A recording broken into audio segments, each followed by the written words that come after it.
Welcome back, happiness builders. Here is Alex, and this is the second episode of a series of videos. If you have not seen the first episode yet, go check it out. The link is in the description below. In this first episode, we talked about the fact that you need to have multiple personalities. Why? Basically because your personality's goal is to create social well-being, and for this purpose you need to adapt to external parameters and internal parameters. However, we need to nuance that statement, and by doing that, we will touch upon the concept of grounding, being socially grounded. First, let's explain what's going to be the issue if you adapt yourself too much to the external and internal parameters, both of them. First, the internal parameters. How do we have an influence over our internal parameters? Well, we can do it by mental strategies like reframings, the external world.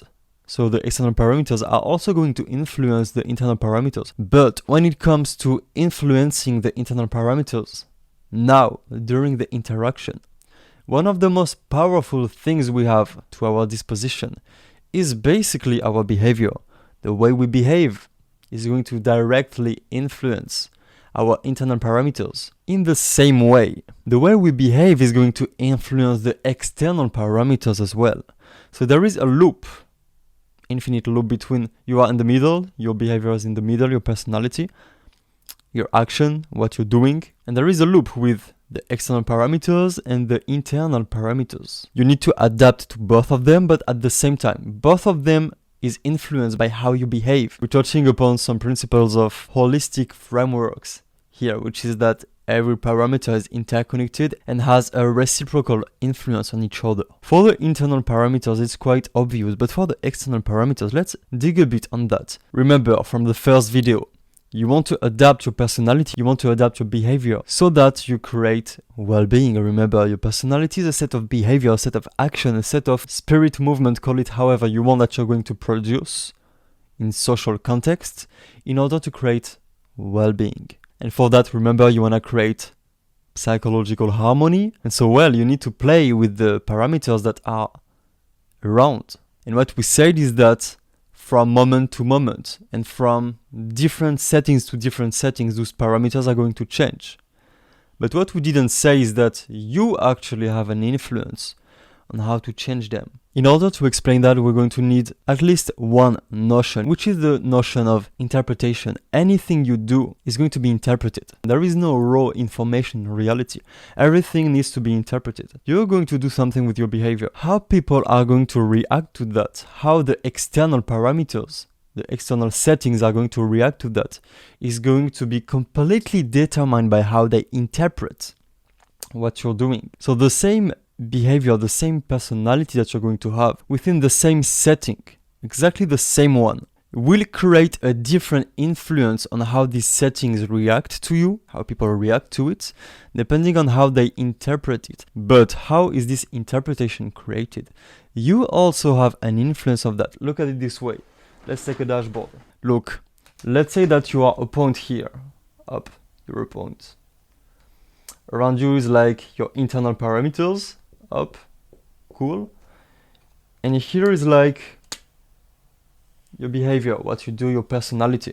I'm simplifying a lot, but it's enough for a YouTube video. And then around will be like the external parameters of the people, the setting, etc. There is like a subtle circle, which is going to be how both the external world and you are interpreting each other.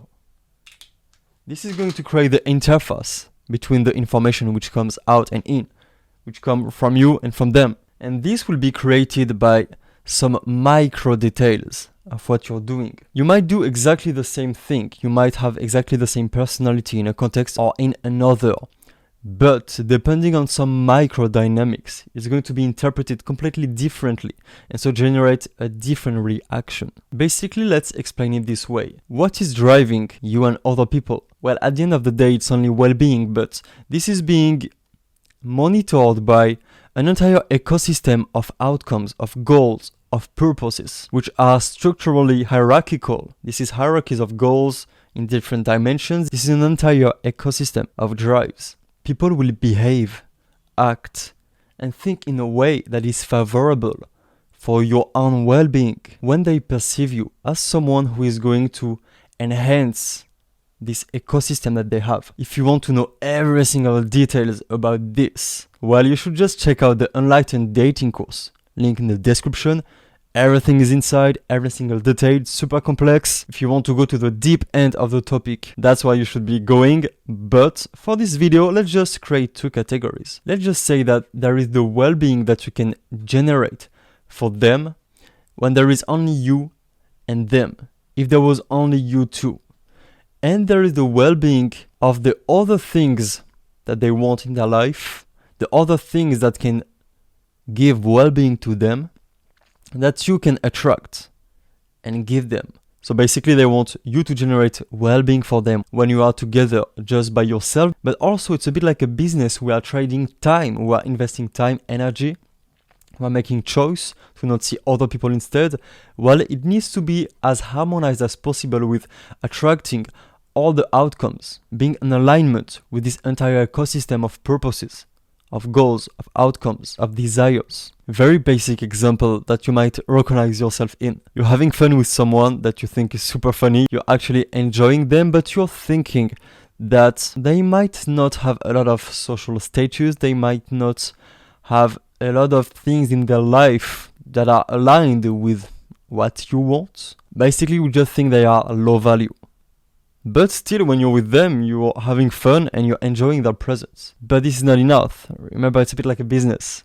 You want to optimize your time. Well, it's cool to spend time with them, but you also want to be around people who not only generate well-being once you're around, but also are like partners, like life partners, which might attract other interesting people, etc. But how do you know that? How do people know that about you? If you can do that or not? If you're happy when you're someone, you know it instantly.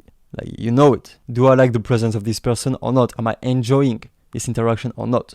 But how do you know? How do they know? For the second category of well-being, attracting the other stuff that is around. Well, there is signals about that. There is indication. For example, basically someone who is charismatic, you will tend to think that they will attract those situations that you want in your life as well.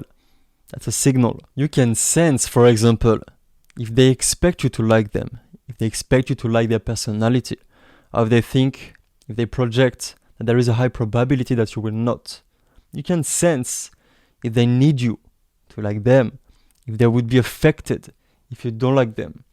You draw a conclusion from those things, and it happens on both sides. And those two things are basically what's going to be hindered if you adapt yourself too much. This is one of the main ways through which we get those signals.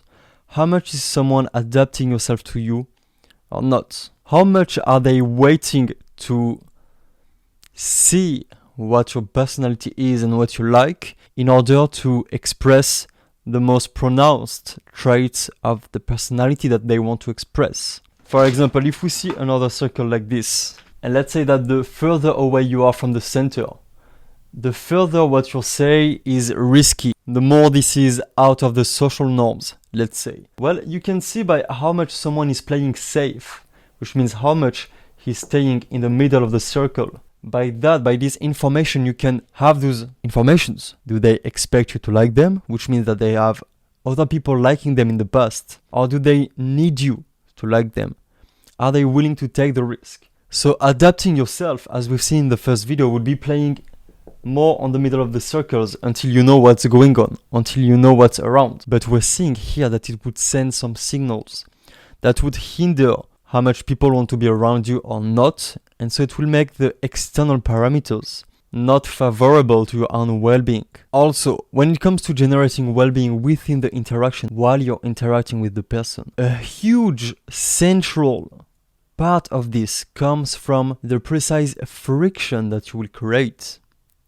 The intensity, the unexpected things, the interruption of patterns. That's basically the core of how humor is going to work. And so this friction, this dissonance, this risk, those things that you're going to do, which might not be aligned with what they like or not, is precisely a core function of creating the well-being within the interaction. This is a catch-22. Doing the things that they might not like is what they want, because this is what's going to create this friction, this tension, this breaking of patterns. This is going to captivate their attention. This is going to harmonize their mind around the interaction. Once again, all of this content is in the Enlightened Dating course, but here we're simplifying so it's easy to understand for YouTube. So this is super important. And in the same way, if you are never ever crossing some of the limits, not too much, but it will be topic of other videos, but you have to calibrate it. You have to adapt to that. If you never cross those limits, or at least risk to cross them, it gets boring. Why? Because there is a huge lack of stimulation in the interaction. The interaction will lack a lot of emotional component. And so this all leads us to nuancing what we mean by adapting your personality, by adapting yourself. So what I want you to do now that you've seen this video, if this is not the case already, is to change your notion of what is adapting yourself. There is a catch-22 here. If you don't know what is a catch-22, go check it out on Wikipedia. But this is exactly what's going on here, is that when you take the naive notion of adapting your personality to other people, when you take this naive definition, it falls apart in a catch-22, as we've seen here. It falls apart because if you adapt too much with this definition of adapting, it will create those problems as well for the well-being with you, or the well-being that you can attract around, for both parts. And if it's not clear yet, the reason why those bad signals are going to signal that you won't attract the things that they want is that they have to do precisely with how much likely you are to have had people in the past liking you, to have social status, to have a lot of people, high status people around you, and how likely you are to be well grounded in your life. It comes back to groundedness, well grounded, already having a lot of things that you like, being in abundance of things that you like. This is why. So there is this catch-22. And the problem just comes from the fact that this is not the good definition of adapting yourself. You could say calibrating instead of adapting with the world that you want. But the right way to adapt yourself is precisely to play with this gauge. The right definition of adapting yourself to other people is precisely to take the old definition of adapting yourself and not doing it too much. And doing that would be the right way to adapt. So this is a meta definition of adaptation. We take the last one that you naively have and you create a new one from that. And that is the good way to adapt your personality. This is the way that will make you grounded and that will allow you to apply what we've seen in the first video without having it falling apart. So just to wrap it up, how much you adapt by the old definition or not is going to have an influence on some signals. It's going to send some signals to them which are going to influence their interpretation of everything you do, and so which is going to make it even more difficult to adapt yourself effectively if you do it too much or if you don't do it enough. If you adapt yourself not too much, not too little, you're going to be in a sweet spot of a generation of those signals which is going to make them interpret precisely what you're doing in a certain way, which is going to make them like it. And so which is going to allow you to keep your personality the way it is without adapting it. So it's all like an exponential dynamic. It's like, maybe not an exponential, but like a U. And okay, let's draw it and we will end the video this way. Look at it this way. This is how much you need to adapt your personality. 0, so nothing, and infinite. This is not very rigorous, but let's do it this way. 0, infinite. Let me draw it here. And let's say that here we have how much you are adapting yourself. Then how much you're going to need to adapt your personality is basically going to be dependent on how much you're adapting it. This is a cyclical function. It takes what's going out of the function and it puts it back inside the function until it stabilizes itself at some point. And it will stabilize in this tendency. It's like a U. And this will change with time. It's an X, let's say. It's X. This will move on different situations, on different settings. But the lower point, the smallest amount of how much you're going to need to adapt your personality is going to be here, in the sweet spot between adapting too much and adapting too little. Basically, it's about taking the right amount of risk. We could rephrase not adapting yourself by saying taking a lot of risk for people not to like you. And we could say adapting yourself too much, we could equate that to not taking enough risk. This might be a way better definition of the old adaptation. And so we have the new definition of adaptation, which will be being here, depending on this old definition.